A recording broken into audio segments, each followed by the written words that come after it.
Thinking about leaving your soul-sucking 9 to 5 job? One of the biggest struggles I see people, especially as women, face is the idea of having that safety net, that enticing perks and benefits, and listening to that head trash of what will people think if I leave. I totally get it, and I've been where you are.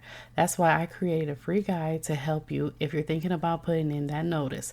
It's called Unlocking Your Exit Plan. Discover 5 things you need to do before leaving your 9 to 5. This guide is filled with worksheets and steps so you will have hand holding along the way.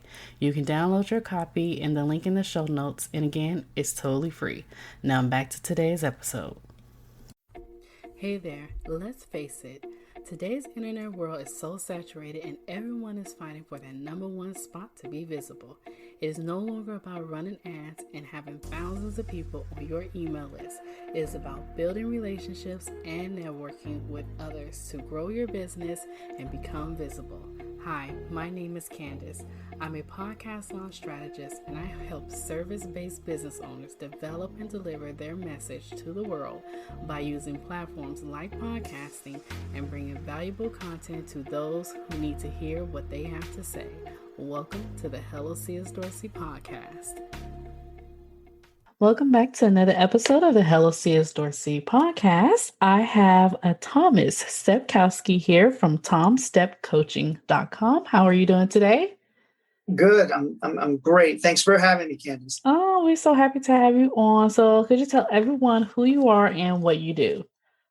So I am Tom Stepkoski. I am a counselor. As you say, Candace, my 9 to 5 is I'm a high school counselor. I've been in education for a very long time, and I love counseling high school kids. It kind of started with a passion in sports coaching. When I was 18 years old, I actually graduated from high school and became a coach the year after. I was coaching freshman high school sports. That coaching, sooner or later, once I had my own kids, I decided not to coach other people's kids and started to coach my own. And ironically, I don't coach sports anymore. But I decided to basically take the counseling that I do and turn it into more personal development coaching. So that's what I do today. And that's really good. That's really neat that you took something that you kind of already knew and kind of like changed, not really changed it, but it's similar in a way of what you're currently doing, but kind of like made it more niche specific, I would say. Yes, definitely. Awesome. So let's talk about the inspiration behind starting your business. What was that like for you? The inspiration was, I tell you, I don't know if you probably wrote it first, but I was definitely thinking it. But, I was reading about you and, that whole thing about, I do college and career coaching and, the whole dynamic of, going to college, getting a degree results in a very good job and it results in a lot of money and a very happy person is not necessarily true, as you know. So when I was reading your about page, it was very, very interesting to see, how you started and that belief and that it doesn't necessarily translate into success. And success really it's really about working hard. It's about always learning, always believing in yourself and being very deliberate in what you do. There is no cookie cutter, yes, go to college, you'll be happy, spend this money, you'll have a great job, you'll make money. It isn't like that at all. If anything, you have to just keep working and keep learning and be curious. And that's one thing I really enjoy about coaching. And it's kind of a little bit of a heartbreaker when I'm talking sometimes to my seniors, to let them know that, you got into college, but hey, it's just starting. You're going to have to work very, very hard for the rest of your life, right? Yes, that's the truth. Yeah, that's so interesting. You read my About Me page because most people don't. But it's a very, I don't want to call it a lie. We definitely have evidence that people that do go on to college and you have 4-year degrees and that, they are more successful, they're happier, but, it's not exactly the way it's supposed to happen. There's definitely evidence, you're one of them, that you're self-made. You go out there and you work hard and you do your own thing and you believe in yourself and your self-development and you work on yourself. And that's that's really what it's all about. So getting that college degree and stuff it's not a guarantee. You really have to work hard and do your own thing. And that's one thing I really liked, before I agreed to be on the podcast. I read the about part on your page and I says, wow, this person sounds like somebody I want to talk to. Well, definitely. Thank you for that. Yeah, I don't know. They constantly tell you, like when you're in high school and everything, to figure out what it is you want to do, go to college. And of course, like you say, they sell you the idea of you get that degree, you get a good paying job, and then that's life. But I've always been the one that's been like, I don't think that's the life for me. I never really saw myself at a job, even though I'm in it now, but do I like it? It pays the bills, Right. So I've always been one of the ones that's like, I want to be something different. I've always wanted to be an entrepreneur, and I always want to be some famous singer that has her own clothing line or something like that. So, and I'm still striving for that minus the singer part, but but I'm still striving for that independence from the norm. So yeah. And you know what I really like about that is that it's really hard sometimes to sell that to people, especially, in my job, in my 9 to 5, when I'm counseling kids, I always tell them, it's just the beginning. I hate to throw those figures out there, but 40% of the world is not even using the degree that they, went to college to get. That's correct. So, and so just letting them know that, you can change. You can change your mind. You can do other things. Just because you get a degree in something doesn't mean you actually necessarily have to work in it. My first degree was in teaching, and it was in teaching Spanish. Now, do I use that Spanish today? Yeah, I use it all the time, but I use it as a counselor, and I use it in my coaching business. So it's definitely, trying to sell that and saying, hey, after 4 years of college, you are going to go on to most likely get a master's or go on to do something entrepreneurial. There's no rule out there, and there's nobody that can say, hey, it has to be done this way. It should just be done your way, the way that you want to do it, the way that you want to carve it out. And you are in control of that destiny. And, if I could say, one thing I really liked that I saw in one of your podcasts was the end of the year thing that you did, where you talked about all of your grows, all of your glows, things that you wanted to see happen, for your 2021, things that you want to say no to this year, things that were going to change. If we just all did that and we were just more deliberate in what we're thinking and we set our own goals, that was one of the best podcasts I've heard. And when you bring that up to people, they're just like, wait, what? But, you want me to do what? And I'm like, yeah, talk about what went right, what went wrong, what's going to change, what are you going to carry over, what are you going to build on? And I loved that you, in that podcast that you did in late December, it was just a great thing. And I try to share that with everybody, to do something like that type of activity. Thank you. Wow. That's really, it's really honored that you listen to that. It's right though, right? Yeah, it is true. It's true. And, when I did set that out, when I did do that, and I think I did one for 2019, for 2020, I think I did one for that as well. But I listen to a lot of entrepreneurs out there who are already making like the millions or the six figures already. And then they do like their year in review, what they can change about their business or what they can do to hit those goals to multi-million dollars. And I was like, I think that's okay for them, but me starting out as a person and trying to figure things out, I think people want to hear the real raw truth of, things are not going to go the way that you plan them to go, or your dream of having, the success that you wanted to, or that dream of leaving your 9 to 5. I wanted to leave my 9 to 5 within 2 years. I'm like already a year in, and I'm like, I don't think that that's possible right now because guess what? COVID hit last year. So yes, things change. Your dreams, your goals, things change. So it's learn how to pivot and going with the time changes, I should say. But I would just want to do it so that people who are in my shoes, who are working that 9 to 5, have that dream of wanting success and leaving, to say, hey, she started out actually in her 9 to 5, and she's working those goals and everything. And even though she didn't hit those goals, she's still striving for it. So that was my goal. So thanks for Yeah, bringing that that up. no, that's, and it's an important thing. We're before we had started, we were talking about my book, and the book is just a compilation. Ready, Fire, Aim, Later. It's just a compilation of reading about everyday people doing extraordinary things, and they write books, they do podcasts, they're entrepreneurial.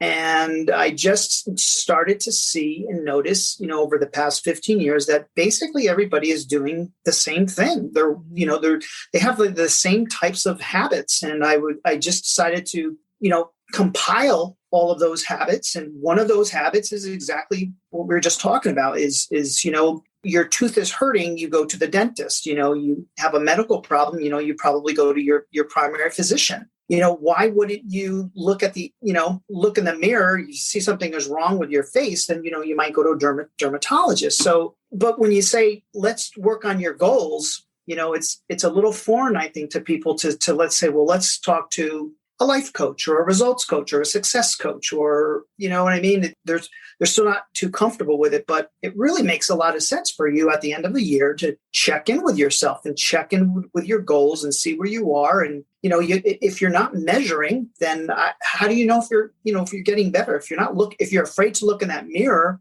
and say, you know what, I need to fix this. I need to learn how to say no to this. I need to pivot. COVID hit, what am I going to do? You bring up a really good point. The pivoting part is essential. You have to pivot all the time, and you're going to have to pivot again at the end of this year, right? Yes, definitely. Yeah. And being okay with not knowing what you want to do. That's the main thing. A lot of people say you need to niche down, you need to do this and then stick with that one thing. I always tell, especially the younger generation, like when they are starting out or when they're in their 20s, I'm like, have fun. Have fun. You don't have to figure it out. Have fun in your 20s. Travel, try new things, try different things. You don't have to say this is set in stone what I want to do. Now, when you hit your 30s, early 30s, you can still have a little fun, but it's kind of like, okay, what is it that I like doing? By that time, you should actually know what you like doing. And then you can hone in on that and run with it, So I would say it's okay to have fun and to figure it out, I mean, you and I both know, it's all about the process, right? Yes. It's not the ending destination, and when kids go out and, I always get them, in my office when they say, my dream school would be, I want to be this. And I'm like, that's great. Well, after 2 or 3 years, come back and tell me if it's your dream school, after you've walked that campus for 2 or 3 years. Also, don't be afraid if that major that you're, talking about changes 2 or 3 times, because it most likely will. And when you, like you said, you get to your 30s, it's all about discovery. You got to not be afraid to self-discover and just learn who you are. And, things are going to change. And if they change, they change. You got to go with it. And you got to just, like you said, roll with it, enjoy it. And the hardest thing is, talking about the pandemic is that students, I've noticed them over the past 10 years, students have become a lot more anxious. And I think they're really, really anxious this year because, we're trying to control something that we can't control. And we're now having to live in the present moments now more than ever, right? And so many people are waiting for the future for things to go back to what we call normal. Some of us are thinking about the past a lot, which really that's water under a bridge. So it's a little tough right now, with COVID and with the pivoting, because we have to live in the present times, and students want to control things. They want to control their destiny. And it's like, what? Just enjoy the ride for now, because those things are going to change. And it's hard to talk to an 18-year-old, you know what I mean? So that's why when I coach, I tend to coach people that are more like, 20-ish, 30-ish, kids, people who want to change and so forth. That's good. Yeah, that's good. I can remember being 18 and being like that. So that's really good.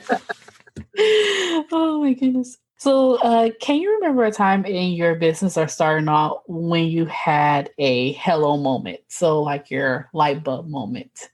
Oh, my light bulb moment, it was, it actually was kind of recent, to be honest with you. I did a fireside chat, out of one of my masterminds, and I had written the book. And it's funny because the book it's about 2 years old. I started writing in 2018. So it's already 2 years old, but I did a fireside chat, and to hear people pick a chapter and talk about the chapter and how it affected them and the way that they interpreted it, which I just didn't really understand. I was just like, wow, people just pick up things and they take it their own way. They apply it to their lives a certain way. I was hoping they would notice this, but they totally glossed over that. And it's amazing to see how, you can be proud of a book that you've written, but to hear somebody else give their takeaway and it be positive, and you're like, wow, I never even looked at my own book that way. That to me was an aha moment. So I always try to tell people that, I'm a coach, but I'm really a student. I'm trying to do this as best as I can. And I don't know everything, so I might be coaching you, but we're in this together. We're learning this together. We're learning from each other in a mastermind. So it's that to me was the aha moment. I would say is to just show people that I am with them. I need them as much as they need me. I did not write the book for them. I wrote it for myself. and I read it all the time to remind myself. I'm like a reminder service. So that to me was kind of like the aha moment, which I never really thought was going to be part of it. So it's almost like money becomes the byproduct of why I started to do what I do with Tom Step Coaching. It was just, I just said, you know what? I'm going to do this because I enjoy it. And that was something I just didn't really understand or thought was going to happen. And that's kind of where the place that I'm in right now. That's awesome. That's Yeah. awesome. I really like that. Yeah, I completely agree with you on when someone reads read your book or listen to your podcast. And I still to this day, I'm like, you listen to my podcast? It's public. Yeah, that podcast is awesome. I'm still to this day because you look at the stats and you're like, oh well, but it doesn't matter about numbers. And I tell people this all the time because I do teach people how to start a podcast. You have to, when you're starting something, you can't get fixated with money all the time. Yeah, that may be a goal, but you have to come up with a reason as to why you want to do something, because oftentimes what's going to happen when you're not getting money from it? Are you going to stop doing it? You have to come up with a reason for it. And my reason is to make connections like this, like you and I were talking. And that's full enjoyment for me. I could care less how many people, download. I would love thousands and thousands of people to download, but it's all about connection and that right person that's listening, Yeah, you're right. I think if we thought first, and it's really hard sometimes because, everybody thinks about, money, not going to tell you money is not important. Money is very important, but we think about money. We think about likes. We think about what other people expect us to be, but, nobody, like Brendan Bouchard says, the biggest reason why most people quit, 90% people stop doing what they're doing, is because they don't want others to see them just starting out. There's sort of like this thing where they feel like not embarrassed, but nobody wants to be seen first starting out. But when you think about it, everybody starts somewhere. They're not going to see us with the gold medal in the Olympic swimming pool. What about all those, hours that swimmer did before, to get where they are? There's no easy button, but so many people will not, they don't want others to see them starting off, and they won't even start. They won't even put themselves in the ball game. They won't even put themselves up to bat. They'll just kind of sit on the sidelines and play small. But I mean, imagine if Sylvester Stallone didn't shop his script for Rocky, to all those people, or if Walt Disney didn't, go to another banker. I mean, he went through 200 bankers before somebody financed Walt Disney World. And Colonel Sanders with his fried chicken, he went to age 60 something before Kentucky Fried Chicken came out. So if they had stopped, all these great things wouldn't happen. So Candace, you're not stopping, and neither am I. No, I'm not stopping. I'm here to stay. That's right.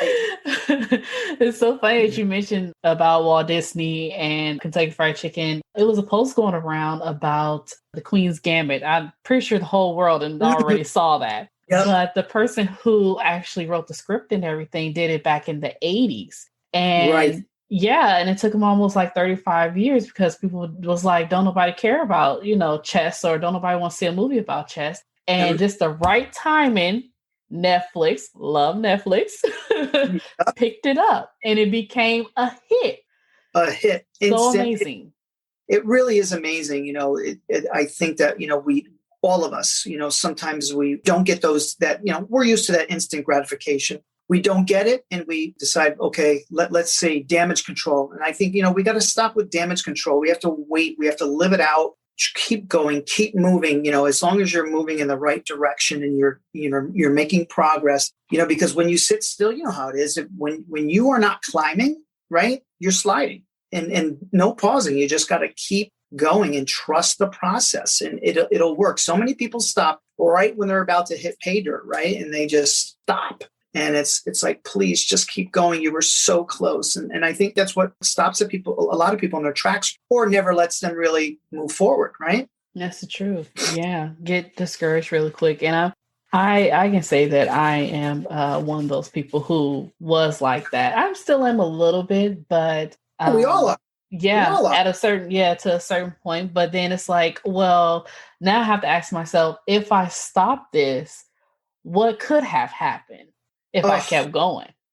You're talking about the graveyard, right? That whole quote about the graveyard, like what's the richest place in the world? I don't know who said it. They said it's the graveyard. It's not Dubai, It's the United States, but it's the graveyard. So many poems not published, so many books not written, so many apps not created, so many buildings never erected because they took those ideas to the grave, and if they just had stuck it out or, could you imagine what would happen? And I'm thankful for, all these great things that come out. And it's because people put themselves out there and they give themselves a chance and they start to realize, the impossible really isn't the impossible. If this person, look at Hamilton, who would have thought that something like that ever would have came to Broadway? So it's like, it's inspirational as far as I'm concerned. It definitely is. It definitely is. And speaking of inspiration, let's talk about your book, Ready, Fire, Aim Later. I love the title. Yeah, I love the title too. It's just don't Google it or go to Amazon because there's about 150,000 books with the same title. I thought I had an original one, but it's a great book that I am very, very proud of. And like I said before, it was a compilation of, I basically took the top, 20 to 30 ideas or concepts of very successful people. And I honed it down to about 16 and I put them in there because I wanted the book to be more timeless, that if you were to read it 20 years ago, it would work. And if you read it 20 years from now, it'll still work. And they're basically just tips that I've noticed entrepreneurial thinkers and as successful people, a couple of them being, hence the title, Ready, Fire, Aim Later, meaning, don't think too much. Just you get an idea, you got to go with it. Some people call it burn your boats.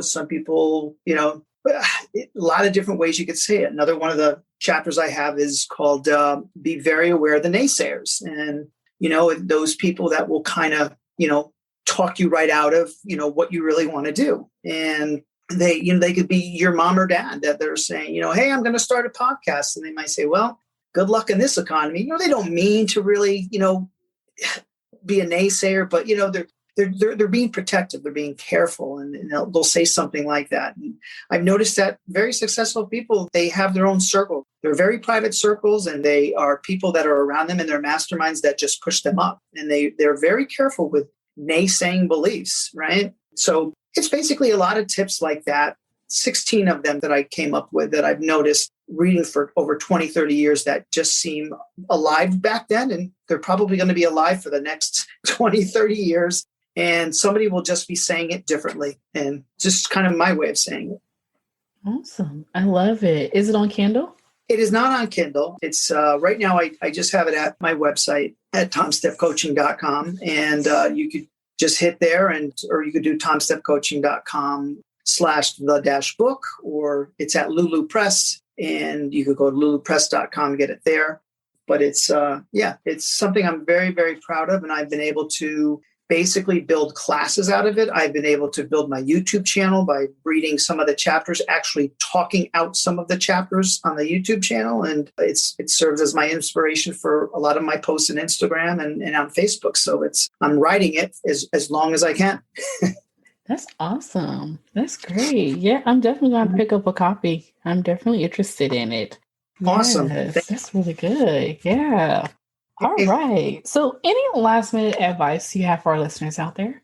The only last minute advice that I would just tell people is in one of my chapters of the book, we've always heard, with football teams and the Super Bowl just passing, it's defense wins championships. A lot of football teams believe and so forth. And I'm of the other side. I think offense wins championships. And I think that people need to be extremely offensive and run on offense their entire lives, to be very deliberate in the actions that they take, so much like to set up your day the day before somebody else sets up your day, and not be so defensive in nature. When you wake up, can you think about, you're waking up, right away you're answering an email from your 9 to 5 or a text message, and right away you're on defense because somebody has a problem and you need to solve it, right? And again, you're not operating on going after your goals, you're helping somebody else achieve their goals. So if you can sort of put in a needle moving activity 1 day a week, 2 days a week, 3 days a week, one a day for an hour a day, just dedicated to just you and your goals and you moving forward towards the bigger picture and what you want to achieve. Like yourself, if you want to get out of your 9 to 5, what is your plan? How are you going towards that plan? What are you doing once a day or twice a day for 20 minutes, for an hour? Being offensive and putting something in play and not deflecting and pushing everything away and saying no, because that's kind of how we end up, right? We end up in that gear, right, Candace, where we're just sort of like answering everybody else's problems all day. And then we get so tired, by the time we get to the end of the day and it's 6, 7 o'clock, we're ready to watch Netflix, right? So it's like, because we need to wind down. So my biggest thing is, guys, please, everyone, play offense as much as you can and really carve out some time to go towards your goals and really evaluate yourself. Look in that mirror. If you had a bad day, no problem, reset. You know what I mean? And like you say, it's okay. It's okay to make a mistake. Because that's the way of the world. That's how we learn. And hopefully people will continue to do that and think offensive. That's my big tip, Candace. Awesome. I love it. Yes. So where can be offensive? Yes, definitely. I talk about that a lot. Yes, you do. I know you do. That's why I did not want to get on a podcast where we weren't talking the same language. So. Thank you. I love that. So where can everyone find you? The easiest is just Tom Step Coaching, and it's tomstepcoaching.com. Facebook, it's the same thing, Tom Step Coaching. Instagram, Tom Step Coaching. YouTube channel, Tom Step Coaching. So just everything is at Tom Step Coaching, and it just you'll find the books, the videos. If you wanted to do a private session, you could just do contact me, and that's how they could find me. Awesome. And we'll definitely link those up in the show notes so everyone can just click directly to the link and go and find you. Well, thank you, Tom. Awesome. I thank you so much for being on the show today. Oh, and thank you so much, Candace, for having me. I really appreciate it. And I wish you a lot of good luck in the future. I can't wait to see the next 2 years in CS Dorsey. Awesome. Thank you so much.